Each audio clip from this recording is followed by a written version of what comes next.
The first time humanity stood among the stars, they came not with weapons but with hope. Their ships were small and fragile compared to the great vessels of the ancient races. Their technology was new, their knowledge shallow, their history short, yet their eyes, those human eyes, held something that made even the cold stars seem to pause for a moment. The Galactic Council had gathered on Zithera Prime, a world older than Earth's oceans. Great spires of living crystal reached into the sky, glowing with the energy of civilizations that had lasted for 1,000,000 years. Beings of every color and form filled the halls, some made of flesh, some of light, some whose thoughts existed as song instead of sound. And in the middle of that endless crowd stood the delegation from Earth. They looked small, so very small.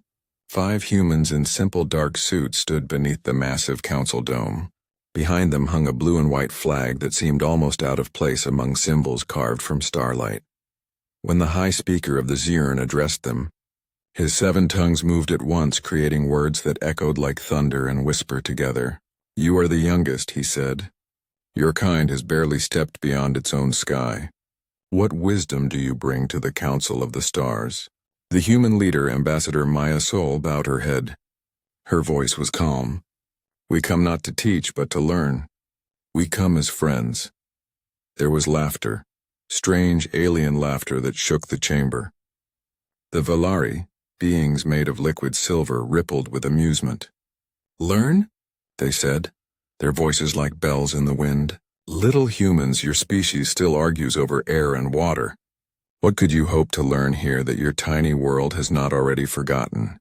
Even the Kreth, a race of scaled giants who spoke rarely, let out a deep growl that sounded like distant thunder. To them, humanity's presence was a joke, a bold but foolish act of a newborn species daring to walk among gods. Maya Sol did not flinch. She looked up at the towering beings surrounding her and said softly, "Perhaps we are children. But children ask questions adults forget to ask." For a moment the hall grew silent. Even the lights dimmed slightly, as though the living crystals were listening. But then laughter returned, louder this time, crueler. "Children asking questions," mocked the Zirn speaker. "Do you think the universe waits for your curiosity? Do you think it hides answers for your kind?" Maya said nothing more. She bowed again, her expression calm and unshaken. The laughter burned, but she had expected it. Every human in that hall had. They knew how they looked. Fragile creatures wrapped in cloth, surrounded by beings who had walked the stars before Earth had formed. But the thing about humans was this: they had always been underestimated. On their homeworld they had survived fire, ice, disease, and war. They had looked at the night sky and wondered what lay beyond it, long before they had the means to reach it. And when they finally built their fragile ships and broke through the clouds, they did not come to conquer, they came to understand. Later that night, when the council's laughter had faded into the silence of the alien city, Maya stood at the balcony of the human quarters.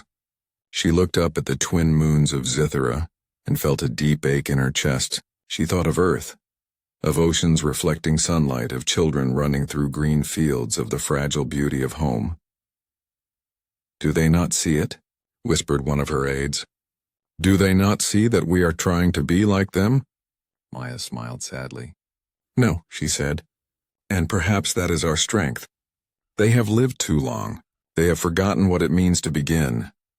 Down below, alien lights flickered in patterns too complex for human eyes to follow. Ships of light moved silently through the night sky, each one carrying knowledge beyond imagination. But as Maya watched, she felt no envy, only determination. "They think we are children," she murmured. "Then let us show them what children can do when they ask the right question." And in that moment something stirred inside her. A spark, faint but alive. Humanity might have been small, weak, and laughed at, but they carried something older than all the stars combined. Curiosity. The endless burning desire to reach for what lay beyond understanding. The elder races saw humanity as foolish dreamers. They could not yet see that those same dreams would one day shake the foundation of the universe itself. For every great story begins the same way, with someone small standing in a vast, uncaring world, and daring to ask, and why not us? And though the galaxy laughed that day, the echoes of their laughter would one day turn to silence. Because hidden inside those young, fragile humans was the one thing no ancient being could ever match: the courage to speak to the stars, even when the stars mocked them. Years passed after that day on Zithera Prime, but the memory of the laughter never faded from humanity's heart. The Council of the Stars went back to its usual rhythm: trading, politics, and the quiet arrogance of the ancient. But somewhere on a small blue planet circling an average sun, something had begun to grow. It started as a whisper among scientists, a quiet question that would not die. What if there is more, they said. What if the stories of the old ones are true? The elder races often spoke of ancient beings, the creators, the makers, the voice that sang the first atoms into life. They told the tales like bedtime stories with no belief left in them. To them, the voice was only a myth, a sound lost in time. But when humanity heard those stories, something stirred deep within their souls. Unlike the others, they did not dismiss it, they wondered.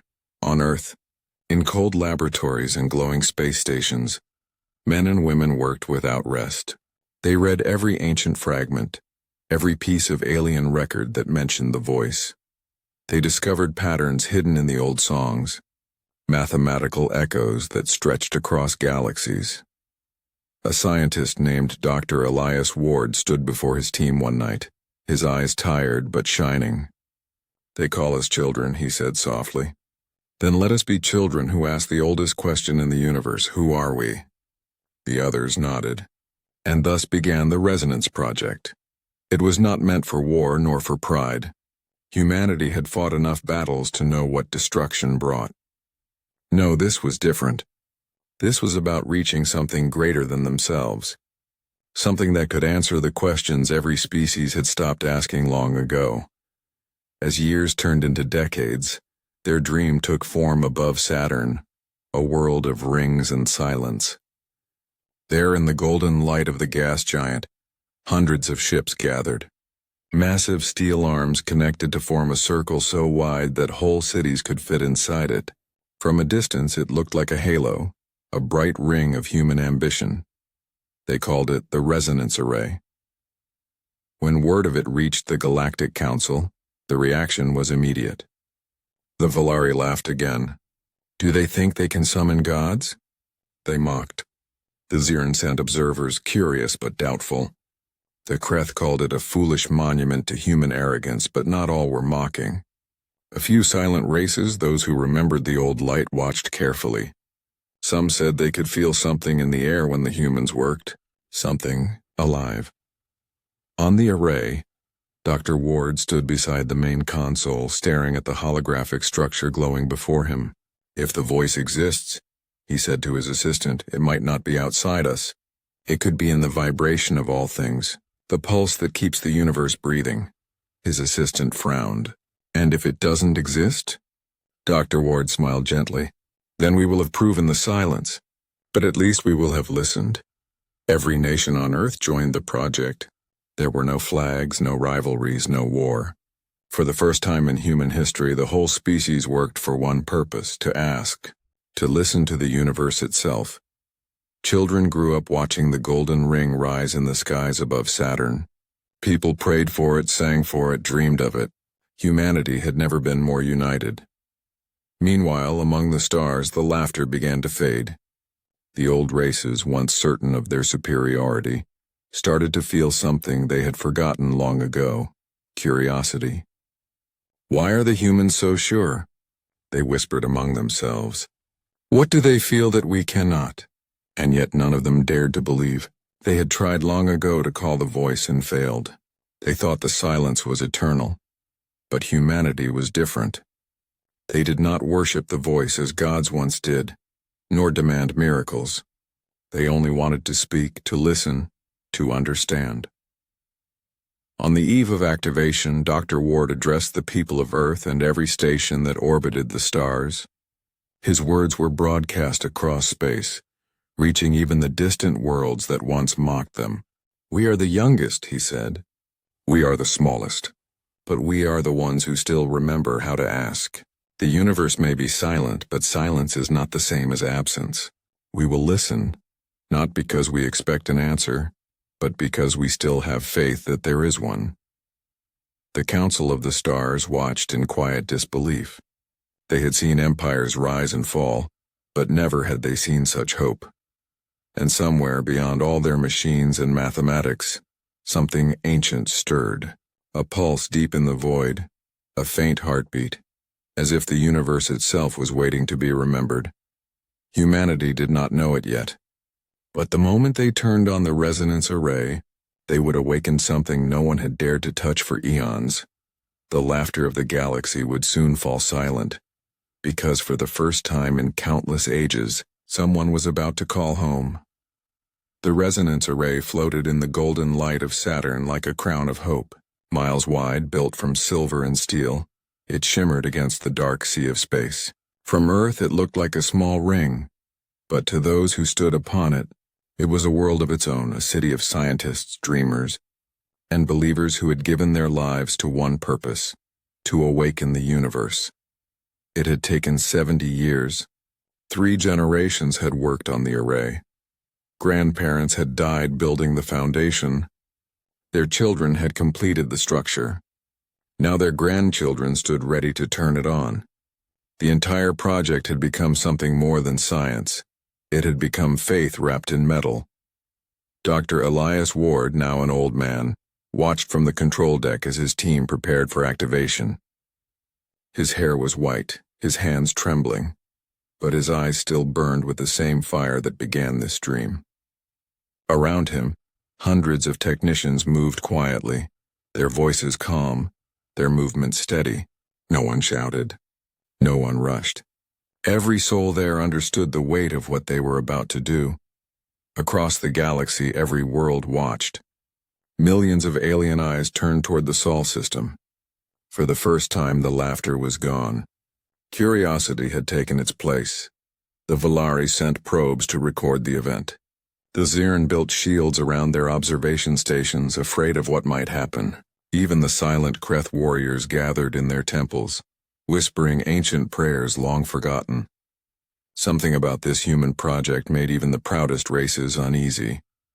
At exactly 03 Gaumral Galactic Standard Time, Dr. Ward placed his trembling hand on the activation panel. His voice echoed through every human channel. "Today," he said softly, "we listen, not to conquer, not to prove, but to remember what the stars once were." He looked up at the glass dome above, where Saturn's rings stretched like frozen rivers of light. "If there is a voice," he whispered, "let it hear us." The command was given. The resonance array came alive.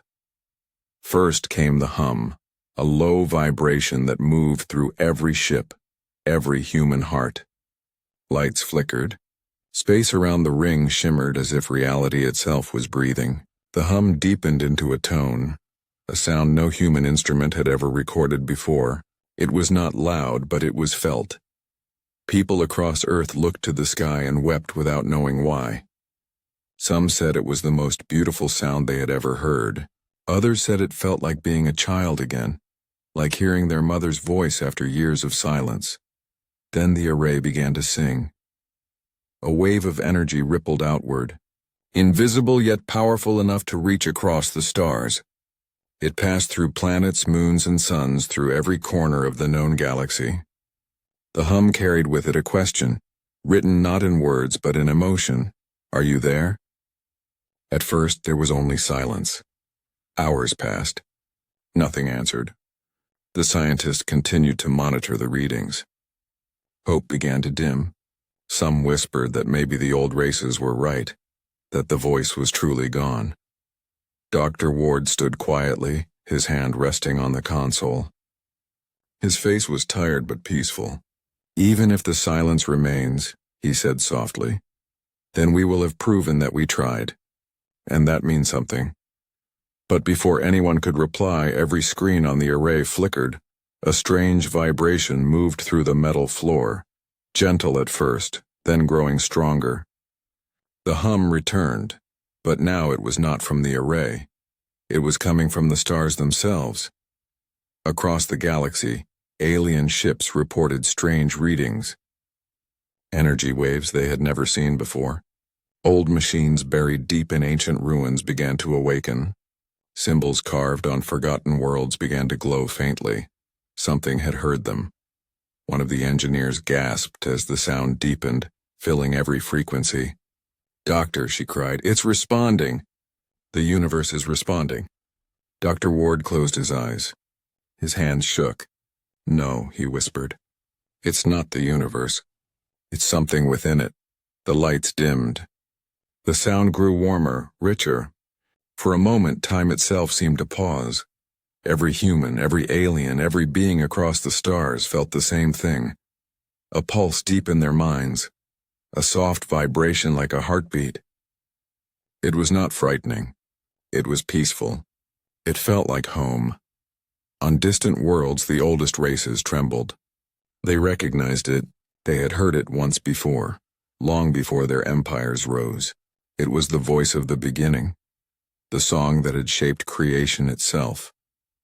Dr. Ward stared into the light that began to form above the array, golden, endless, alive. Tears streamed down his face. He whispered, barely audible, "You were never gone." "Were you?" And in that moment, as the galaxy held its breath, the hum of the universe became a single word, so soft it almost went unheard. "I remember you." Then, silence. The light faded. The machines went still. And across a million worlds no one spoke. The humans had called into the void, and something had answered. After the first faint response, a heavy silence fell across the galaxy. Human eyes looked to Saturn, waiting, holding their breath. Alien observers, once amused, now trembled with unease. The Volari shimmered in uncertainty. The Zern whispered frantic warnings, and the silent Kreth stared in a fear that had no name. For hours, nothing seemed to happen. The resonance array glowed faintly, its hum pulsing like a heartbeat. The humans waited, not out of fear, but out of faith. They had asked a question that no other race dared to ask. And even in the vast emptiness of space, the faintest whisper had come back. Dr. Elias Ward stood in the command center, his hands trembling on the railing. His voice, though soft, carried the weight of generations. The voice. It has heard us, but it is testing us. It is waiting for more than a word. It wants our hearts. All around him the human crew nodded. They had prepared for this. They had trained for years to focus not only with their minds but with their souls. The resonance array was not a weapon. It was a vessel for humanity itself. A collective heartbeat, a signal born of curiosity and hope. Then it began. A low vibration rolled through space, felt before it could be heard. Stars flickered. Solar winds twisted unnaturally. Even the planets seemed to pause, their orbits trembling for the briefest moment. The elders of the galaxy, who had built machines older than galaxies themselves, stared in horror as readings on their instruments spiked beyond comprehension. The hum of the array grew louder. Human voices, billions of them, rose together in a resonance that had never existed before. It was not a chant nor a prayer. It was a question carried in emotion and thought sent out into the void. Are you there? Do you remember us? In the alien council, the oldest races felt something stir in the very core of their being. Machines that had been silent for eons suddenly buzzed with life. Ancient inscriptions glowed faintly. Energy in the vacuum of space bent in strange arcs. None of them understood, and yet all of them knew. This was something that should not happen. Meanwhile, on Earth, humans wept. They did not understand exactly what was coming, but they felt the presence of something beyond comprehension. Some whispered prayers, some held each other's hands, and some stood alone, staring into the night sky. Children asked their parents if the stars were alive. And in a way they were. The vibration grew. It was not loud in the traditional sense, but it resonated through every molecule. Every human felt it deep in their bones, as though the universe itself was breathing with them. Dr. Ward felt tears streaming down his face. He could feel the answer forming, not in words but in understanding. Something vast, old, and gentle was reaching back. The Council of the Stars panicked. The Valari retreated to shielded observation posts. The Zirn began scanning for threats. Even the Kreth withdrew into silence. None of the ancient races had ever experienced a force so powerful, so pure, and yet so incomprehensible. And then, light. A stream of golden energy poured from the void. Not like a beam, but like a river of thought. It flowed toward the resonance array, touching every human, every ship, every satellite. The stars themselves seemed to tremble under its weight. Dr. Ward whispered, "It is here. It is alive." The voice. It is alive. The humans did not scream or run. They stood together, holding hands, letting the warmth of the energy fill them. They had called, and for the first time in countless millennia the universe answered. Some of the alien observers could not bear to watch. Their eyes clouded with fear, awe, and disbelief. The Valari muttered, "The children. They are speaking to the beginning of everything." The resonance array's hum became a song, a living pulse that intertwined with every human thought. It was gentle, patient, and infinitely ancient. It carried memories of stars being born, of galaxies colliding, and of planets shaping life from dust. Yet it was also tender, as if it recognized the small, fragile beings who had dared to ask. Dr. Ward stood in silence, feeling the enormity of what humanity had achieved. They were the youngest species in the galaxy. They were small. They were fragile. And yet, they had done what none of the ancient races could. They had reached out, and the universe had reached back. For the first time, humanity understood that the voice was not just a myth. It was real. And it had been waiting, not for strength or wisdom or power, but for those who could ask with courage, hope, and a heart unbroken by pride. The golden light pulsed slowly, almost like a heartbeat. The universe had paused, and everything was listening. And somewhere, in the vastness beyond comprehension, the voice stirred. The golden pulse that had whispered across the galaxy grew stronger, filling every corner of space with a warmth no being had ever known. The resonance array glowed brighter than the sun, its energy reaching into the minds of every human on Earth and aboard the fleet around Saturn. It was alive. It was listening, and it was answering. Dr. Elias Ward, standing at the heart of the control room, could barely comprehend what he was feeling. He pressed his hands against the console, his knuckles white, his chest aching as if the very universe were breathing through him. Around him, the human crew was frozen in awe. Their eyes shone with tears, fear, and wonder all at once. They had reached something that no human had ever touched before. The voice that created all things. And then it spoke. Not in words. Not in sound. But in thought. In emotion. In a depth that bypassed language entirely. Every human felt it as clearly as their own heartbeat. It was not anger. It was not judgment. It was recognition. "Who calls to me?" A single voice trembling with emotion spoke into the resonance array. It was Dr. Ward. "We are children of dust, searching for our beginning."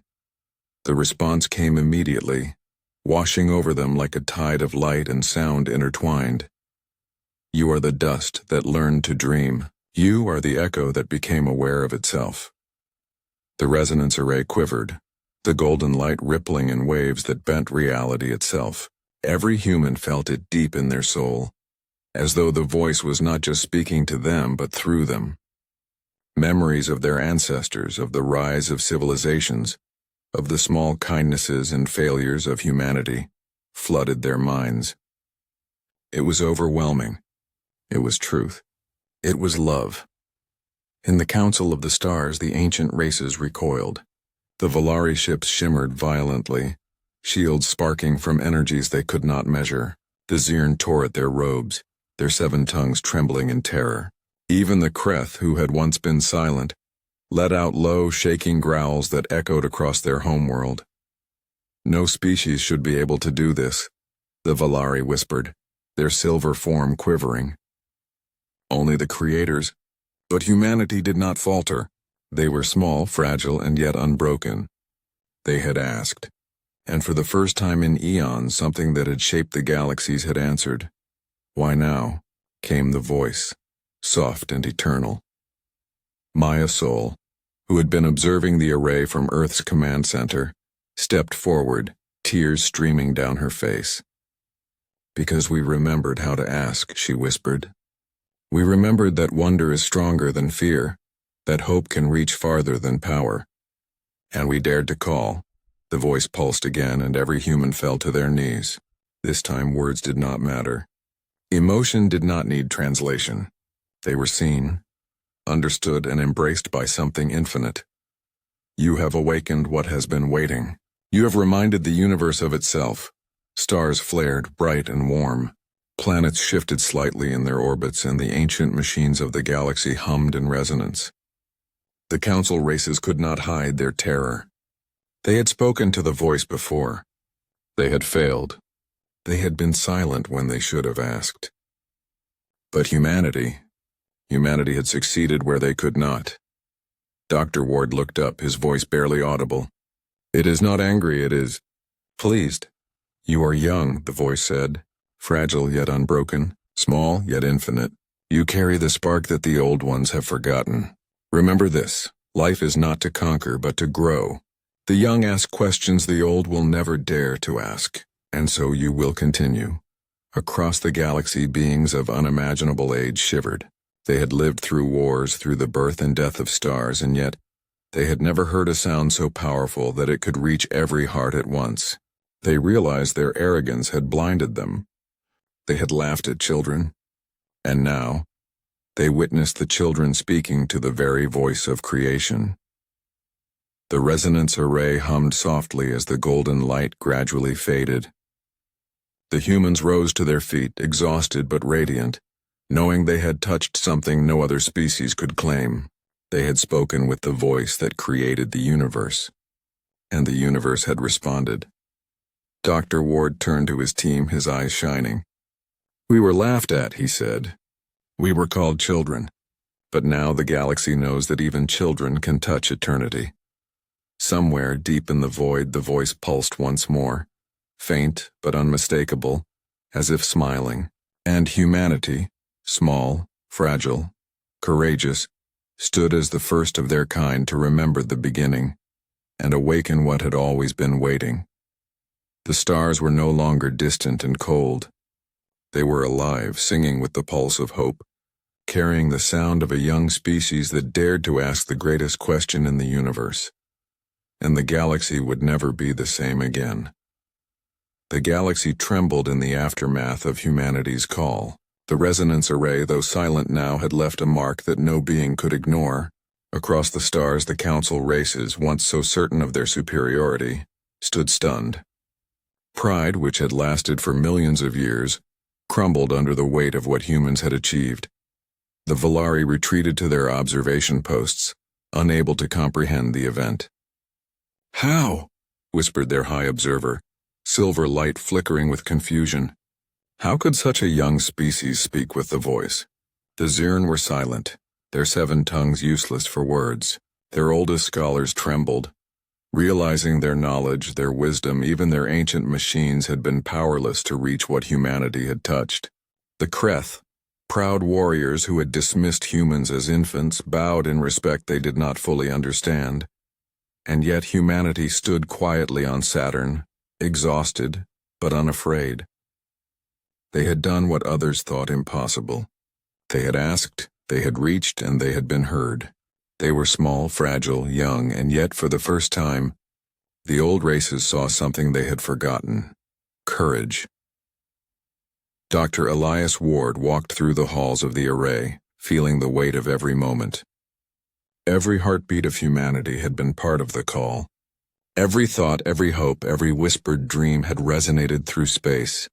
And the voice had responded, not with anger, not with tests, but with recognition. On Earth, people gathered in silence. Across oceans and continents, humans spoke softly to one another. They did not shout. They did not celebrate with fireworks. Instead, they listened as if their hearts still held the pulse of the voice. Children ran their fingers through the grass, feeling it beneath their skin. Parents held their hands over their hearts, feeling the echo of something vast and kind. Humanity had been reminded of their own significance and their own responsibility. In the council, discussions erupted in confusion and fear. Ancient races argued, blaming each other for failing to awaken what humans had found. Some feared the humans' connection might bring chaos. Others were in awe, realizing that the youngest race in the galaxy had reminded the universe of itself. "What have they done?" hissed a Valari scholar. "They are children. They should not have this power." They were never ready, but Dr. Ward's words rang clear across humanity. He addressed the world through every channel, simple but profound. We were small. We were weak. We were laughed at. And yet we reached the beginning of everything. Not to rule, not to conquer, but to listen. To understand. To remember. That is the true strength of a young heart. And in that moment the galaxy listened. The ancient races began to understand what they had missed. They had grown old, proud, and silent. They had forgotten how to ask. They had forgotten hope. Humanity had not. And that difference, so simple yet profound, had bridged the impossible gap between dust and creation. The resonance array, now dormant, had done more than connect humanity to the voice. It had reshaped the minds of all who witnessed it. Old empires began to reconsider their ways. Leaders who once relied on fear and dominance now sought dialogue. The youngest species had taught the oldest a lesson older than any war or treaty: humility. On Saturn, Dr. Ward stood atop the array's highest observation deck, looking at the golden glow fading into space. He felt the enormity of the moment, the weight of what had been achieved. Humanity had not conquered. Humanity had not claimed power. Humanity had done something far rarer. They had been heard, and that hearing had changed everything. The alien council races, humbled and shaken, sent envoys to Earth not with threats, but with questions. "How did you do it?" they asked, their voices trembling. How could a species so young speak with the voice? Maya Sol, the ambassador who had once bowed before their laughter, smiled softly. "We remembered how to ask," she said simply. "We remembered how to hope, how to dream, how to be small and brave at the same time." The council could not argue with that. For the first time they had seen something humans had always carried, a courage that was invisible yet unbreakable, fragile yet eternal. Dr. Ward looked at the horizon, where Saturn's ring shimmered under distant starlight. He whispered not just to humans but to the universe itself. "We are young. We are small, but we will not forget." Somewhere deep in the void, the voice pulsed faintly, almost like a smile. The galaxy, shaken and humbled, would never be the same again. Humanity had been laughed at, dismissed, and underestimated. And now, through courage and wonder, they had reminded every being that strength does not always come from age, power, or experience, but from the heart that dares to ask the greatest question of all. The stars had listened, the universe had answered, and the youngest race had become the teacher of the oldest. The galaxy was silent in a new way, not the cold emptiness of space, but the quiet that comes after a storm of wonder. Humanity had spoken with the voice that created the universe. The golden light that had flowed through the resonance array had faded, but its echoes remained not just in human minds, but in every being that had watched. For the council races, life could never be the same. The Valari, once proud and untouchable, sent scholars to Earth, not to mock, not to command, but to learn. The Zern, who had ruled with logic and centuries of experience, bowed before humanity in quiet respect. The Kreth, proud and silent, walked through human cities in awe, feeling the pulse of something they could not name but understood deeply. On Earth, Dr. Elias Ward stood on the highest observatory tower, looking up at the sky. Children played under the fading glow of Saturn's rings projected in distant holograms. Scientists spoke softly of their work, knowing that they had touched the infinite. And yet Dr. Ward did not feel proud. He felt small, humble, grateful. He had learned something humanity had always known. Greatness was not measured by strength or by knowledge alone. It was measured by courage, the courage to ask, the courage to hope, the courage to speak even when others laughed. Humanity had been laughed at. Humanity had been underestimated. And now humanity had changed the galaxy forever. Maya Soul stood beside him, her eyes bright with unshed tears. "They are listening," she whispered. "Even the oldest races, they are listening to us now." Dr. Ward nodded. "We didn't conquer. We didn't threaten. We only reached out. And in doing so, we reminded the universe of its own heartbeat. Somewhere in the stars, the voice stirred again. Faint but unmistakable, it was a pulse. A gentle vibration felt across light years, almost like a sigh of satisfaction. Humans called it the song of creation, and in that song they could feel love, patience, and understanding older than the first star. Across the galaxy, civilizations began to change. Wars paused as leaders remembered the bravery of Earth. Old rivalries softened as beings realized that age and power did not make one wise. Only courage and curiosity could. Young and old alike began to ask questions once forbidden. They began to seek not dominance but knowledge, understanding, and connection. On Earth, humans celebrated quietly, in small moments. Children looked at the stars with wonder. Families held each other close and spoke softly about the voice that had heard them. Scientists continued their work, but with a new humility. They knew the universe was alive, listening, waiting. And they knew that humanity had been chosen, not by right, but by courage. Dr. Ward walked among the engineers of the array one last time. "We have been given a gift," he said. "Not to control, but to remember. Not to demand, but to honor. We have seen what others only dreamed of." Maya placed her hand over his. "And we will pass it on," she said. "Not just to humans, but to every being in the stars. This is our legacy." The golden glow returned, faint and gentle, brushing across Earth and the ships in orbit. The voice spoke softly, not in words, but in understanding. "You have reminded the universe of itself. You have remembered to ask. You have reminded life to hope." The humans felt a warmth that touched every heart. It was not pride.